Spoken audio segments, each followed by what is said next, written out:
அனைவருக்கும் Cavin's diary Tamil channel சார்பாக இனிய தமிழ் புத்தாண்டு நல்வாழ்த்துக்கள்ங்க. எங்களோட வீடியோக்களை நீங்கள் தொடர்ந்து பார்க்கணும் அப்படின்னா கவின்ஸ் டைரி தமிழ் சேனலை சப்ஸ்கிரைப் பண்ணிக்கோங்க. பக்கத்தில் இருக்கிற பெல் ஐக்கானையும் கிளிக் பண்ணிக்கோங்க. வாங்க வீடியோக்குள்ளே போகலாம். ஒவ்வொரு தமிழ் ஆண்டுமே சித்திரை 1ஆம் தேதி புத்தாண்டாக கொண்டாடப்படுறோம். அந்த வகையில் தற்போது நடந்து கொண்டிருக்கிற குரோதி ஆண்டு முடிந்து சித்திரை 1ஆம் தேதி முதலாக விசுவாவசு ஆண்டு பிறக்க இருக்குது. இந்த புத்தாண்டில் எந்தெந்த ராசிகளுக்கு எப்படிப்பட்ட நற்பலன்கள் உண்டாக போகுது, அதற்குண்டான பரிகாரங்கள் என்ன, கிரக நிலை எப்படி இருக்குது, கிரக மாற்றங்கள் எப்படி இருக்குது, அந்த கிரக மாற்றத்தினால எப்படிப்பட்ட அற்புதமான பலன்கள் உங்களுக்கு கிடைக்க போகுது அப்படிங்கிறத பார்க்கலாம் வாங்க. சூரிய பகவானினுடைய காலச்சக்கரத்தின் முதல் ராசியான மேச ராசியில் நுழையக்கூடிய நாளில் தான் புத்தாண்டு பிறக்குது. 60 ஆண்டு அடங்கிய பட்டியலில் 47ஆவதாக வரக்கூடிய விஸ்வாவசு ஆண்டு தான் பிறக்குது. மீன ராசி அன்பர்களுக்கு கிரக நிலை எப்படி இருக்குன்னு பார்த்தோம் அப்படின்னா, ராசியில் ராகு, சுக்கிரன், புதன், தனவாக்கு குடும்பஸ்தானத்தில் சூரியன், தைரிய வீரிய ஸ்தானத்தில் குரு, பஞ்சமஸ்தானத்தில் செவ்வாய், களத்திர ஸ்தானத்தில் கேது, அஷ்டமஸ்தானத்தில் சந்திரன், அயன சயன போகஸ்தானத்தில் சனி என வலம் வருகிறாங்க. கிரக மாற்றங்கள் அப்படின்னு பார்த்தோம் அப்படின்னா 26/4/2025 அன்னைக்கு ராகு பகவான் ராசியிலிருந்து அயன சயன போகஸ்தானத்துக்கு மாறுறாரு. 26/4/2025 அன்னைக்கு கேது பகவான் களத்திர ஸ்தானத்திலிருந்து ரணருணரோகஸ்தானத்துக்கு மாறுறாரு. 2/7/2025 அன்னைக்கு சனி பகவான் வக்ர நிலை ஆரம்பமாகுது. 17/11/2025 அன்னைக்கு சனி பகவான் வக்ர நிவர்த்தி அடைகிறாரு. 6/3/2026 அன்னைக்கு சனி பகவான் அயனசயன போகஸ்தானத்திலிருந்து ராசிக்கு மாறுறாரு. 11/5/2025 அன்னைக்கு குரு பகவான் தைரிய வீரிய ஸ்தானத்திலிருந்து சுகஸ்தானத்துக்கு மாறுறாரு. 8/10/2025 அன்னைக்கு குரு பகவான் சுகஸ்தானத்திலிருந்து பஞ்சமஸ்தானத்துக்கு மாறுறாரு. 18/11/2025 அன்னைக்கு குரு பகவான் வக்ரம் ஆரம்பமாகுது. 21/12/2025 அன்னைக்கு வக்ர நிலையில் இருக்கக்கூடிய குரு பகவான் பஞ்சமஸ்தானத்திலிருந்து சுகஸ்தானத்துக்கு மாறுறாரு. 17/3/2026 அன்னைக்கு குரு பகவான் வக்ர நிவர்த்தி அடைகிறாருங்க.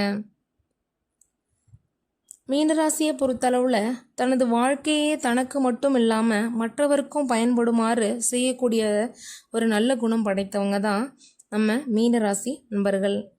அவங்களுக்கு இந்த தமிழ் புத்தாண்டு எப்படிப்பட்ட நற்பலன்களை தரப்போகுதுன்னு பார்க்கலாம் வாங்க.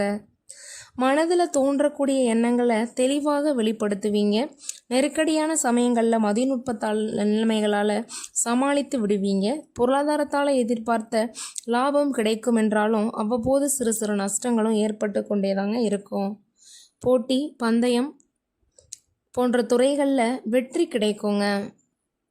நல்லவர்கள் பக்கபலமாக உங்களுக்கு இருப்பாங்க. அவர்களால் சில முக்கியமான எண்ணங்கள் நிறைவேறும். அரசியல் ஈடுபாடு ஆக்கம் தருங்க. மின்னுவதெல்லாம் பொன்னல்ல அப்படிங்கிற பழமொழிக்கு ஏற்ற மாதிரி நன்மை தீமைகளை பகுத்தறிந்து காரியமாற்றுவீங்க. உங்கள் பேச்சு திறனால் மற்றவர்களை கவருவீங்க. குழந்தைகள் வழியில் முன்னேற்றம் உண்டாகும். தேக ஆரோக்கியம் சிறப்பாக அமையும். இந்த காலகட்டத்தில் காணாமல் போன பொருட்களும் திரும்ப கிடைக்கும். உங்களினுடைய ஆன்மீக உணர்வு மிகுதியாகவே இருக்கும். நீங்கள் எடுக்கக்கூடிய எல்லா முயற்சிகளிலும் வெற்றி பெறுவீங்க. சமூகத்தில் நல்ல மதிப்பும் மரியாதையும் உங்களுக்கு கிடைக்கும். பொது காரியங்கள்லையும் உங்களை ஈடுபடுத்தி கொள்ளுவீங்க. வழங்கிய கடன்களையும் தவணை தவறாமல் திருப்பி செலுத்துவீங்க.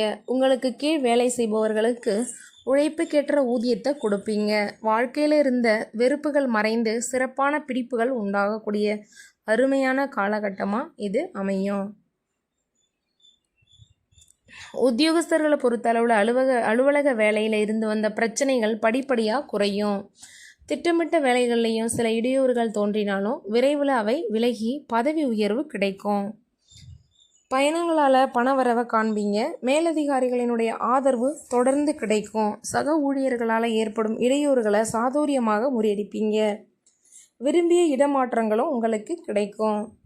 வியாபாரிகளுக்கு கொடுக்கல் வாங்கல் விஷயங்கள் நன்றாகவே முடிவடையும். போட்டிகளால் பெரிய பாதிப்பு எதுவும் ஏற்படாது. பழைய எதிரிகளின் மீது ஒரு கண் இருக்கணுங்க. பழைய கடன்கள் எல்லாமே வசூலாகக்கூடிய காலகட்டமாக இது அமையும். புதிய யுக்திகளை புகுத்தி வாடிக்கையாளர்களை கவருவீங்க.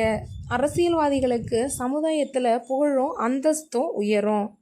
மேலிடத்தினுடைய ஆதரவை பெறுவீங்க. தொண்டர்களினுடைய ஆதரவுடன் எண்ணங்களை பூர்த்தி செய்வீங்க. கட்சியில் அந்தஸ்தான பதவிகளை பெறுவீங்க. கலைத்துறையினருக்கு பணப்புழக்கம் நன்றாகவே இருக்குங்க. உயர்ந்தவர்களை சந்தித்து உற்சாகம் அடைவீங்க. புதிய படைப்புகளை தயாரிக்கிறதுல கவனம் செலுத்துவீங்க. பயணங்களால் நன்மைகளை அடைவீங்க.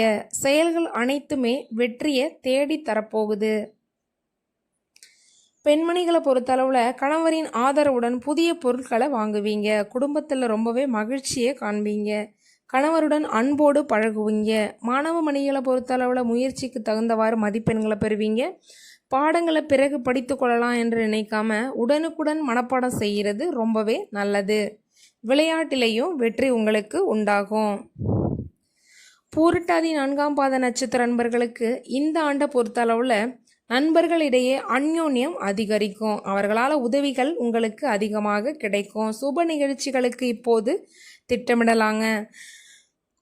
வெகு நாட்களாக தடைப்பட்டு வந்த திருமணத்திற்கு உண்டான முயற்சிகளை இப்போது நீங்கள் ஆரம்பிக்கலாம்.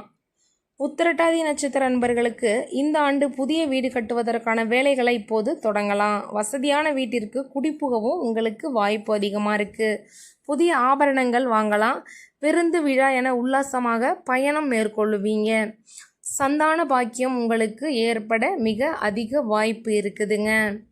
ரேவதி நட்சத்திர நண்பர்களை பொறுத்தளவில் இந்த ஆண்டு பிள்ளைகளால் பெருமை கிடைக்குங்க. உத்தியோகம் பார்ப்பவங்களுக்கு நல்ல வளர்ச்சியை காணலாம். உங்கள் முன்னேற்றத்திற்கு தடையாக இருந்தவர்கள் எல்லாமே உங்களை விட்டு விலகிடுவாங்க. இனி உங்களுக்கு நன்மையே நடைபெறும். மீனராசி அன்பர்களுக்கான பரிகாரம் அப்படின்னு பார்த்தோம் அப்படின்னா, வியாழக்கிழமையில் சிவன் கோவிலுக்கு போய் நவக்கிரகங்களை வணங்கி வாங்க. தினமும் முன்னோர்களை வணங்கி வழிபடுங்க. காக்கைக்கு அன்னம் இடுங்க. ஏழை எளியோருக்கு உதவுங்க. உங்களால் முடிந்த அளவு அருகமுள்ள மாலையாக கட்டி விநாயகருக்கு சாத்துங்க. முடிந்தவர்கள் தேங்காய் மாலை கூட சாத்தலாம். மேற்கு வடக்கு ஆகிய திசைகள் உங்களுக்கு அனுகூலமாக இருக்கும். சந்திரன் குரு சுக்கிரன் ஆகிய ஹோரைகளில் எதை ஆரம்பித்தாலும் உங்களுக்கு வெற்றி நிச்சயங்க. நன்றி, வணக்கம்.